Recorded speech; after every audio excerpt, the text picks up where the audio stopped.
Salut à tous, vous avez toujours rêvé de voir à quoi ressemblaient mes journées pendant le tournage? Eh bien, regardez, c'est maintenant. Bon, je suis un peu essoufflé parce que ça arrache un peu. Il fait très chaud, 35 degrés au moins. Pas de vent, ce qui est rare ici dans cette région des Fidji. Je suis sur un petit promontoire sur une île absolument merveilleuse, regardez. C'est juste magnifique. Le point culminant, on y arrive. Et là, je vais vous faire un petit 360 degrés. Vous avez vu les petites îles derrière moi là. Là, c'est la suite de l'île. Voyez. Et vous imaginez là, à la fin, il n'en restera qu'un.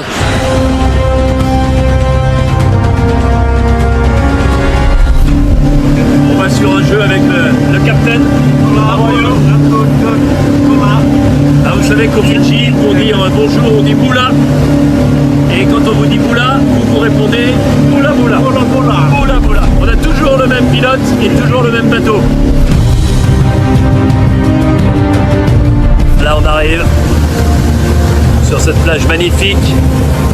Vous vous apercevez un décor de jeu, je ne vous en dirai pas plus.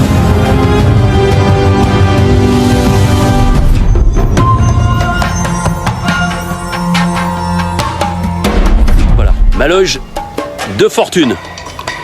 Venez, on va rentrer un petit peu dans les détails.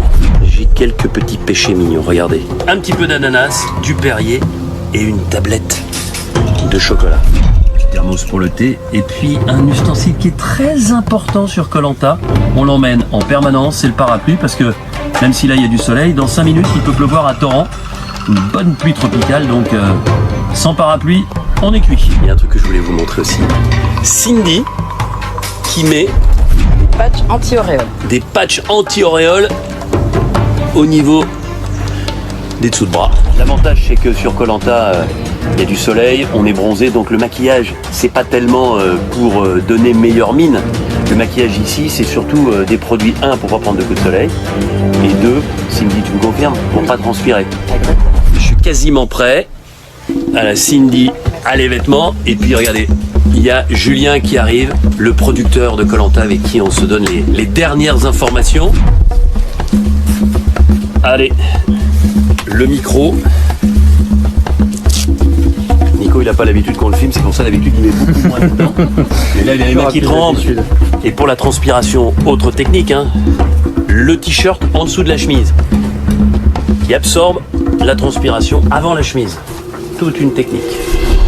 3, 2, 1, go! Après le tournage, on arrive au restaurant. Regardez, le Big Chef, il est ici. Il fait partie de l'équipe blanche, l'équipe réunifiée. Notre ami chef est fidjien, il fait le meilleur poisson de la terre. Thank you very much. Vinaka. On arrive dans le resto, c'est pas mal comme plan derrière. Et là, vous voyez, toute l'équipe qui est ici et qui est en train de déjeuner avant de repartir vaquer à ses occupations. Et on est au bord de la mer. Il y a pire comme condition de travail, mais c'est aussi pour ça qu'on adore vivre Koh Lanta.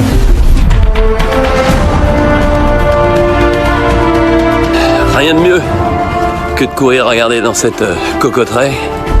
Permet de faire le vide, permet d'être un peu seul sur ce tournage. Ça fait du bien. Bon, allez les amis, footing terminé. Regardez ces deux palmiers qui tentent de se rejoindre avec la petite île en face.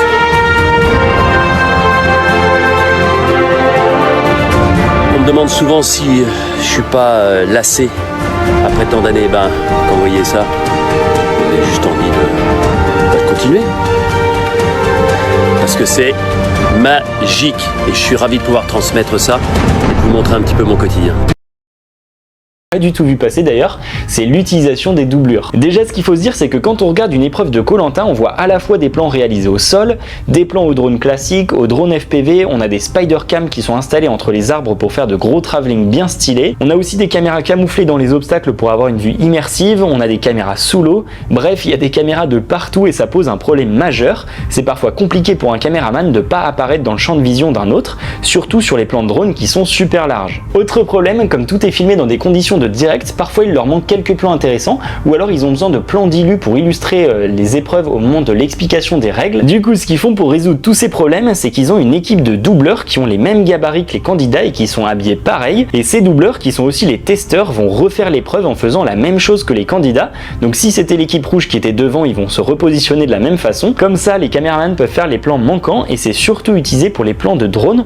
Alors en gros, tous les caméramans se mettent ailleurs, les doubleurs font l'épreuve, et à l'image, on voit personne d'autre à part les candidats, qui sont du coup pas les vrais. Alors attention, ils n'ont pas souvent recours à cette méthode, la plupart du temps c'est les vrais candidats qui apparaissent à l'écran, même sur les plans de drone. Ils se servent des doubleurs juste dans certains cas quand c'est nécessaire pour mieux retranscrire l'épreuve. Malgré tout ça, sur certains plans, il se peut qu'on voit un caméraman ou un défaut et ils vont le retirer au montage quand c'est possible. Pour info, l'émission est montée avec le logiciel Avid Media Composer. Chaque épisode demande 3 jours de boulot au monteur son pour organiser les pistes audio et garder l'essentiel, et ensuite environ une semaine de boulot pour la partie montage et mixage, sachant qu'il y a plusieurs monteurs. Au total, une saison nécessite entre 3 et 4 mois de post-production.